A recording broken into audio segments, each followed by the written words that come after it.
Chers amis, bonjour, heureux de vous retrouver depuis les studios de Meir TV à Jérusalem. Et durant cette période des 3 semaines, du 17 Tammuz au 9 Av, il est de bon ton, bien sûr, de vous entretenir à travers un livre écrit par notre maître André Neher, Zichrono Livracha, sur le prophète Jérémie. Jérémie est l'un de ces prêtres d'Anatote, l'un de ces hommes à la flamme vitale, vacillante, et la première conscience qu'il dut avoir de sa propre personne était celle d'un enchaînement à une destinée fatale. Un destin de 4 siècles était déposé dans son berceau. De quelles angoisses, de quelles sourdes révoltes, de quelle cuisante humiliation ces premiers rêves n'ont-ils pas dû être agités? Aussi bien la toute première parole confiée par Dieu à Jérémie confirme-t-elle ce climat de détermination. Tout se passe comme si la révélation transcendante projetait à la surface une inquiétude psychologique enfouie dans les profondeurs subconscientes. Elle donnait à Jérémie la preuve de son authenticité en lui révélant non pas un être extérieur, mais l'intériorité la plus subjective de son moi. Le texte biblique nous dit « Avant que je t'eusse formé dans le sein de ta mère, je te connaissais. Avant que tu fusses sorti de ses entrailles, je t'avais mis à part. » Le procédé est curieusement psychanalytique. Il cherche, en blessant, à guérir. Qu'il y ait eu blessure d'abord, cela ne fait pas de doute. Nous aurons à revenir longuement sur l'aspect douloureux de la vocation prophétique, tel que Jérémie l'a expérimenté en des formes plus crispantes que celles d'aucune autre expérience prophétique. Ici, à l'instant de l'éveil, le coup est particulièrement dur, puisqu'il oblige Jérémie à prendre conscience de sa condition déchaînée et d'enchaîner, à récupérer une situation fatale avec tout son contenu. Que l'on songe au fait que Jérémie en question est un enfant encore, c'est l'âge des ignorances, des insouciances, des oublis. On imagine d'ailleurs volontiers que ce soit en plein jeu puéril ou dans la fantaisie libre d'un rêve d'adolescent que le sombre rappel fait irruption.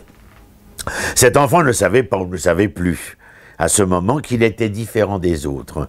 Dieu le lui dit, prédestiné, conçu, créé, dirigé, poussé par des lois qui agissent avant que je n'existe moi-même. Tous les récits du père et du maître d'école, tous les gestes apeurés et les mots à mi-voix de la mère, tous les racontards et toutes les superstitions des servantes et des ouvriers, tous les cauchemars et toutes les appréhensions que l'insouciance enfantine avait refoulés, tout s'entrelace en un nœud dur et qui fait mal dans l'âme de l'adolescent. Et n'y aurait-il que ce détail terrible dans le destin d'Anatote, à savoir que les hommes qui le subissent sont condamnés à mourir avant l'âge, ce détail qui fait que toutes les mères à Anatote, le village d'où est originaire Jérémie, tremblent pour leurs enfants. Ne suffirait-il pas à effaroucher le jeune Jérémie lorsqu'on lui rappelle ce destin, à faire naître en lui la peur, peur de mourir, peur de quitter ce monde superbe avant de l'avoir connu, peur des larmes que versera sa mère. Et cette peur, n'est-elle pas dans cette atroce onomatopée dans laquelle sont associés notre « A » de la souffrance et notre « A » de l'agonie, et qui est la toute première parole de Jérémie que la Bible est jugée digne de nous transmettre. Cri de la victime innocente en face du tourmenteur implacable, puisque celui-là même qui introduisait un destin dans la conscience de Jérémie se présentait comme son auteur volontaire et son artisan délibéré écouté. C'est moi qui te connaissais, c'est moi qui t'avais mis à part. Les termes cependant ne pouvaient pas leurrer Jérémie. En réveillant en lui tant d'obscures et menaçantes images, il les illuminait du même coup d'une lueur familière et bienfaisante dans laquelle Jérémie se reconnaissait tout autant.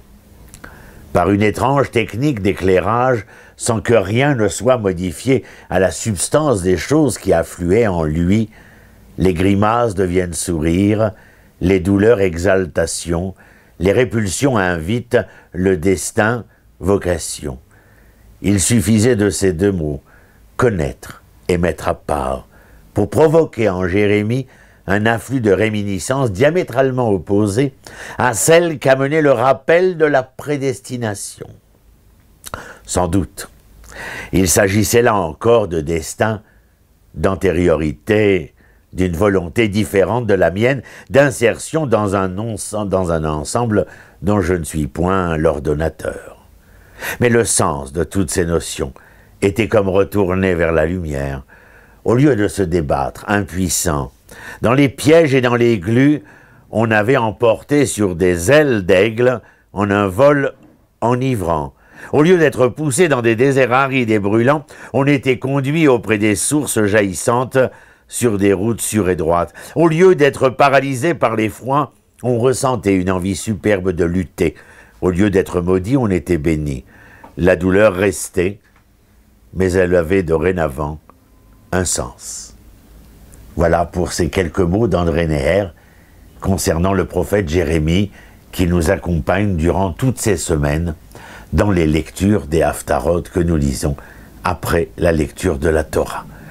Je vous souhaite une bonne journée, je vous dis shalom shalom depuis Jérusalem et puis depuis ces merveilleux studios de Meir TV, la yeshiva du Machon Meir, où nous enregistrons, grâce à Dieu, l'ensemble de ces clips, de ces émissions, et nous vous invitons, bien entendu, non seulement à continuer de les regarder, mais à les faire connaître, à les faire savoir, et plus nous aurons de fous, eh bien sûr, plus nous rigolerons, rigoler en tout cas, de ce sourire qui nous permet d'affirmer que la délivrance est en bon chemin. Shalom, shalom.